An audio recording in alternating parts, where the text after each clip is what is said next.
Hey there guys, welcome back to my channel. My name's Craig and in today's video I am going to be taking a look at Hostel Part 2. Now if you missed my review on the first Hostel movie, then you can find that video on this channel, and if you like horror movies in general, then why not hit that subscribe button and share the love. Okay then, Hostel Part 2 came out in 2007 and still directed by Eli Roth. Now, this movie follows a similar story, but this time we follow three women student friends instead of the three guys in the last movie.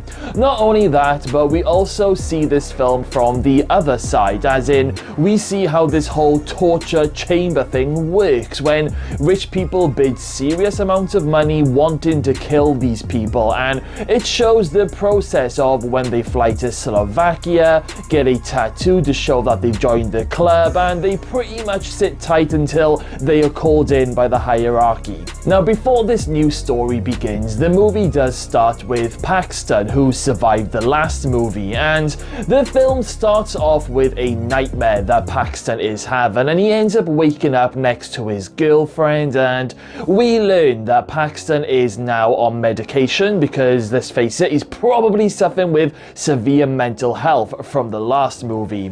But Paxton, he does end up meeting a grisly end when his girlfriend wakes up and finds the family cat drinking and eating his blood from his decapitated body. It's so messed up, but I flipping love it. Now, is it a shame that they killed Paxton off? Not really, not in my opinion. I'm kind of glad that he was in the movie rather than just completely forgotten about, and it just adds to the story where these people who run this organization will find you no matter what. Now, with the three women in this new story, we have Beth, Whitney and Lorna, and I don't know if we have any EastEnders fans watching this video today, but Beth and Whitney have always reminded me of Ronnie and Roxy Mitchell. I literally just cannot unsee it. Anyway, as I said, this film follows the same premises, and the three friends, they end up going to the same hostel from the first movie,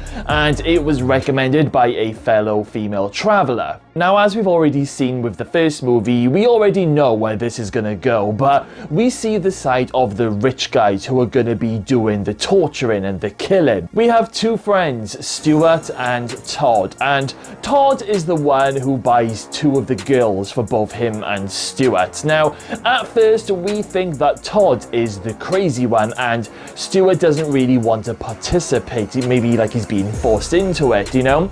But in a slight twist of events, it's actually Todd who ends up freaking out when he ends up slicing Whitney in the face with a chainsaw, and it's actually Stuart who is really the crazy one. So let's talk about some of the gore in this movie. I mean, does it hold up as much as the first movie? Well, in my opinion, yes, it totally does. This movie definitely keeps up with the gore fest, and just like the first movie, we do get a big torture kill scene of the first friend, and in this case it is Lorna who is the first victim.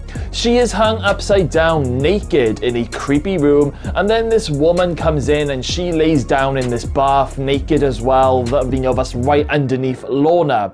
The woman then picks up these long blades and she starts to slice Lorna's body open, and the blood from Lorna's body drips down onto this crazy woman who is really enjoying it. She's just there bathing in Lorna's blood, and she's practically having an orgasm, especially when she slices Lorna's throat and gets a full whack of blood.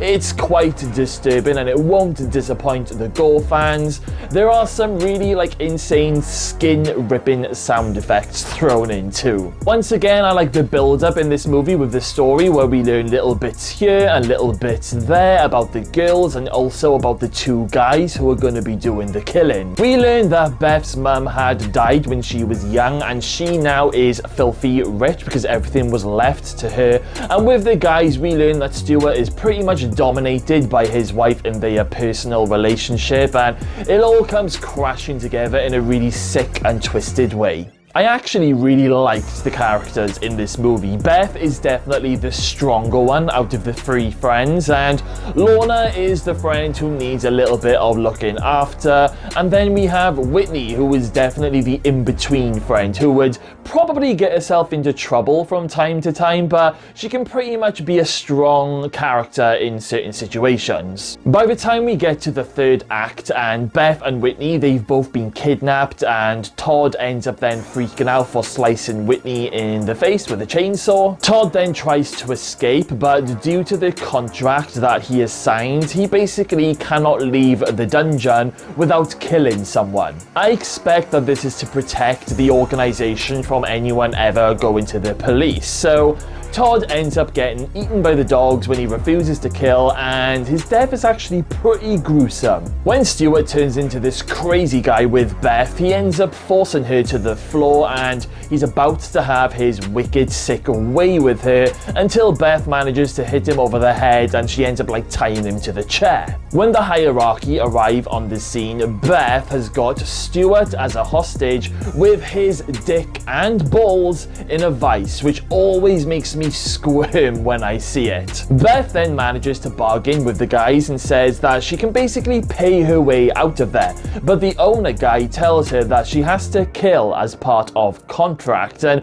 when Stuart calls Beth a stupid fucking American cunt, she loses it and completely chops off Stuart's dick and balls, and it's so messed up. I can only imagine that all the men in the cinema were holding their balls when they first watched this scene, because I know I was. This film also brings back those creepy, annoying children, the ones that attack and mug people on the streets. They went a step further in this movie when one of the kids is shot and killed by the hierarchy, but I do love the ending when Beth chops off that girl's head and then the kids, they start kicking the head around like a football. I think that's just absolutely hilarious. So in terms of the graphic nature of these movies, this one definitely kept up with it, and more some.